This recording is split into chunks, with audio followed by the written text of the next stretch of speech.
Caio, uma pergunta aqui. Querido, às vezes pergunto a Deus para Ele me dizer explicitamente qual é a minha missão, mas eu não ouço nada. O que eu faço, querido pastor? Não fique tentando ouvir nada, né? Fique tentando. Essa coisa de tentar ouvir a Deus é um negócio muito doido. Eu já vi muita gente ficar doida mesmo, Uma maluca. parada de sensação, né, cara? Cara, aí ele quer. Aí o sujeito ainda quer ouvir com os ouvidos. Ou então ele quer que seja uma voz.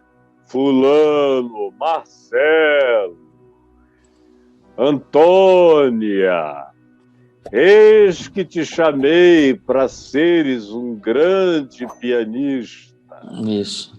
uma arquiteta, ou uma missionária na Suazilândia. Para com isso, cara. A maioria do pessoal que ouviu essa voz e voltou com o rabinho entre as pernas, dizendo não era nada que eu pensei, e outros ficaram surtados lá, porque tinham a cabeça fraca. E disseram, como é que Deus me mandou fazer o que eu não sei fazer, o que eu não consigo fazer, o que ninguém reconhece que eu faço?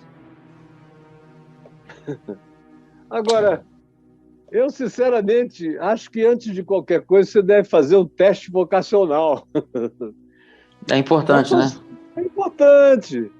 Vai fazer um teste vocacional para ver quais são as suas melhores tendências. Comece a se aplicar mais naquilo por que você tem tendências melhores, independentemente da voz de Deus falar com você. Apenas entenda que os seus dons, que os seus talentos, sejam eles quais forem, já são graças divinas em você. Já são. Não chegou um tempo na minha vida em que alguém botou a mão na minha cabeça e eu, que não tinha pensamento nenhum, passei a pensar. E eu, que tinha uma dificuldade de expressão enorme, não conseguia falar nem concatenar os pensamentos. Depois daquele dia passei a concatenar e a falar, que não escrevia nada, aí passei a escrever, que não lembrava de nada, passei a lembrar. Não, eu já nasci assim. Meus pais já sabiam. Todo mundo que convivia comigo sabia. Caio Fábio tem uma memória de elefante. Ou ele sai, desde criança eu ouvi a família cair na gargalhada. Meus tios, tias, primos, amigos da família, com algumas tiradas, umas respostas que eu dava que deixava todo mundo rindo a beça. Como é que ele tira, de onde é que ele arranca essas coisas? Meu pai e minha mãe diziam, são dele mesmo. Ninguém disse a ele raciocina. E eu passei a vida, desde que eu aprendi a ouvir, pequenininho, 2 anos de idade, 2 anos e meio, provavelmente a palavra que eu mais tenho ouvido meu pai dizer foi raciocine, Caio Fábio. Cara, eu ouvia isso não sei quantas vezes por dia. Eu vinha com uma pergunta, meu pai sabia que eu tinha inteligência para deduzir o que era, ele dizia, eu vou lhe explicar, mas só depois de você raciocinar. Pense, raciocine, que você vai concluir. E ele foi me treinando desde criança. E eu fui perguntando cada vez menos. Aí, quando os outros perguntavam, ele dizia, você quer que eu responda, meu filho, ou você quer dizer se você já raciocinou sobre isso? Quase sempre eu dizia, não, deixa eu dizer o que eu penso, e eu dizia. E ele dizia isso mesmo. Às vezes ele acrescentava um detalhe aqui, outro ali, que me enriqueciam. Então, o que eu quero dizer é que o dom já está em ti. Eu cresci gago, e sou gago até hoje. Semana passada eu estava com tiques de gagueira, que ninguém nota, só às vezes a Adriana, que passa 24 horas por dia comigo e muito raramente. Semana passada eu estava com esses tiquezinhos. E eu sei quando eles vêm, sei como fazer, sei por que eles vêm e tudo mais. Tratei com normalidade, como eu sempre tratei. E eu fui falando em cima da gagueira, aprendendo a respirar para parar o travamento dela. Tudo sem professor, fui fazendo por mim mesmo. E vendo como é que a minha mente funcionava em relação àquilo desde jovenzinho, até que ela ficou controlada por mim. Mas não foi por isso que eu passei a falar, eu sempre falei a vida inteira com gagueira ou sem gagueira, de qualquer modo eu nunca me contive. Eu tinha muito o que dizer desde criança, e muita alegria em explanar. Então era um dom que estava em mim. Nenhum seminário, nenhum orador, nunca imitei ninguém, sempre falei por mim mesmo, nunca quis imitar meu pai, nem o reverendo Antônio Elias, nem o Billy Graham, nem ninguém. Eu sempre fui eu, falando como eu falava e como as pessoas me ouviam em qualquer lugar. Nunca fui impostado, nunca nada. Nunca tive aula de homilética para aprender a arrumar um pensamento público. Li homilética, dezenas de livros depois, só para saber o que os outros exigiam. Mas eu mesmo desenvolvi a minha própria, sozinho. De modo que o dom já está em você. Já está em você. O dom que faz sentido na vida da gente não é falar em outras línguas, nem é interpretar profecias, nem é curar milagrosamente doentes. Não, esses são dons espirituais adicionais. Os dons que caracterizam a nossa existência são os nossos talentos intrínsecos. São essas realidades com as quais a gente nasce. Por exemplo, eu não pinto. Não sou pintor, mas antes de morrer eu ainda vou ter o meu ateliê, porque eu adoro brincar de arte. Eu não sou arquiteto, mas eu amo construir. Porque eu faço isso por prazer, para mim é hobby. Um monte de coisas que eu faço sem viver delas. É um prazer muito grande. E tem aquelas que estão plantadas em mim desde sempre. Nunca fiz um teste vocacional, porque para mim era meio óbvio que se eu não me entregasse ao que eu me entreguei, que era viver para a proclamação do Evangelho, que foi a consciência que eu adquiri aos 18 anos, eu iria ser arquiteto, que é o que eu fazia naturalmente, com facilidade e muito bem, e com os pés nas costas. Poderia ser advogado, porque eu me expressava muito bem.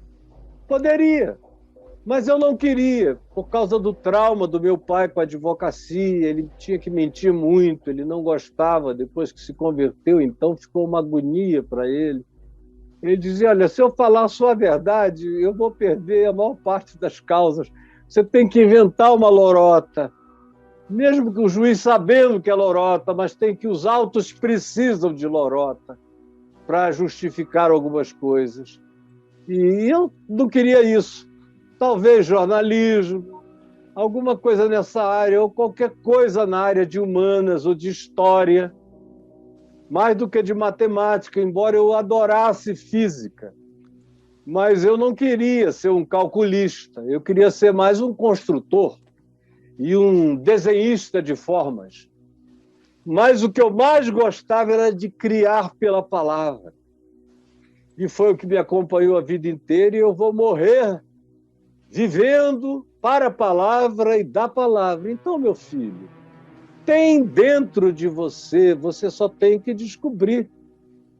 A coisa mais legal é quando você cria seus filhos ou netos, sem obrigá-los a terem uma vocação divina, com chamado de Deus, como acontece no meio evangélico, todo mundo tem que ouvir uma voz.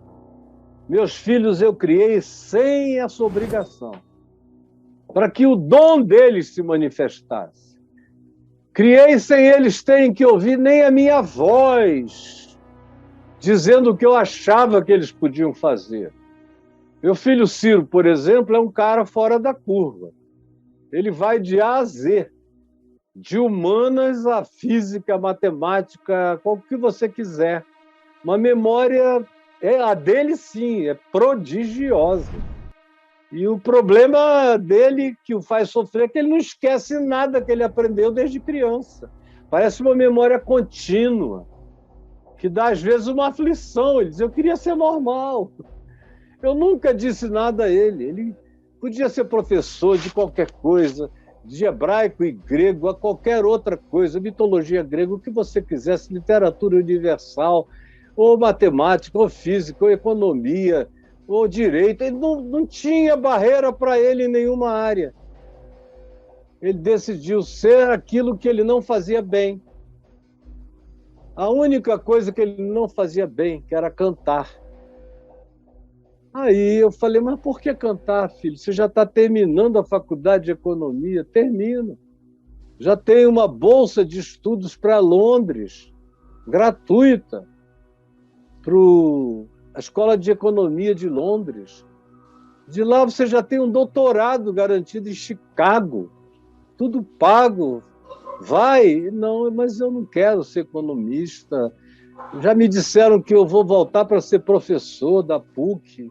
Se eu quiser, eu posso ser um dos potenciais ministros da Fazenda daqui a mais uns 10, 15 anos. Ou, enfim, dono de um banco. Para que eu quero isso? Eu não gosto disso, pai. Eu falei, mas você gosta de quê? Ele disse, de cantar. Eu também podia fazer medicina, ele disse, podia fazer isso, mas eu gosto de cantar. Eu falei, mas você não canta bem. Ele falou, mas eu vou aprender. Porque se eu tenho esse amor todo, eu vou desenvolver. E ele desentoou anos. Aprendeu piano em uma semana. Ele estava... parecia brincadeira.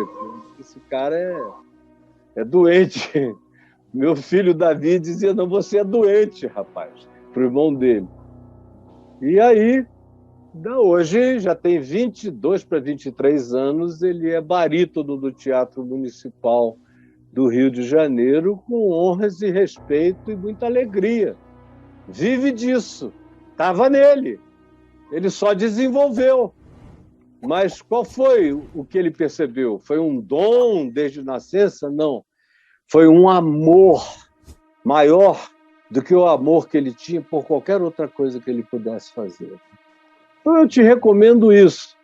Meu neto agora, o mais velho dos meninos, que já está fazendo, vai começar a fazer esse ano aquela preparação para o Enem, ele quer ir para a UNB, para a área de exatas da UNB, provavelmente de tecnologia da informação, engenharia da informação ou da tecnologia, seja lá o que seja. Mas ele sabe que é isso. Foi sabendo sozinho. Porque se fosse depender de mim, ele gosta muito de história. A gente conversava sobre história, filosofia, um monte de coisa. De repente ele chegou e falou, vô, meu negócio é exatas. Porque eu adoro matemática, vou começar a física, já estou adorando antes. Vou começar a fazer esses exames, para quando chegar a hora de passar, eu já está passado praticamente. Porque é isso que eu vou fazer a minha vida inteira. Eu fiquei numa alegria monstruosa. Disse que fosse isso. O que me dá alegria é ver a pessoa escolher com paz. Porque o que quer que você vá fazer para o resto da vida, você deve procurar fazer com alegria e paz. Nem todo mundo consegue viver daquilo que ama. E, às vezes, a gente tem que fazer aquilo que nem ama tanto, mas que dá recursos suficientes para a gente se sustentar e sustentar o que quer que seja planos pessoais para o futuro, família, etc. E transforma aquilo que gostava num hobby, numa coisa que faz à parte, ganha dinheiro ali e aplica uma boa parte naquilo que gosta aqui.